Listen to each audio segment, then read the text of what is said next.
Welcome back everyone to another tutorial. Today we're going to see how to play Roblox with a controller on your PC.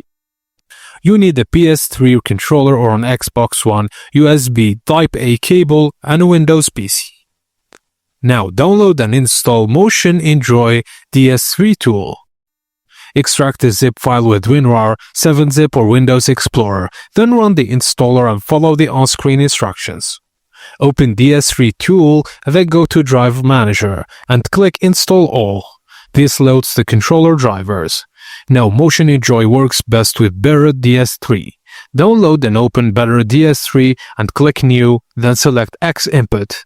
In the pop-up, click Xbox 360 and this will automatically map PS3 buttons to Xbox 360 inputs which Roblox recognizes. Now click Save Profile, then select your new profile, then click Apply.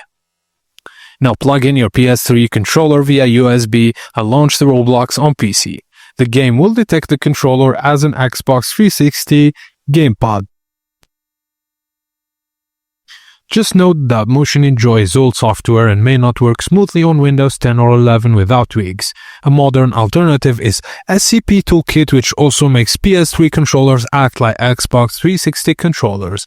And for wireless play, you'll need a Bluetooth dongle to CSP Toolkit. And that's it guys, as simple as that. Thank you for watching and please don't forget to like and subscribe for more.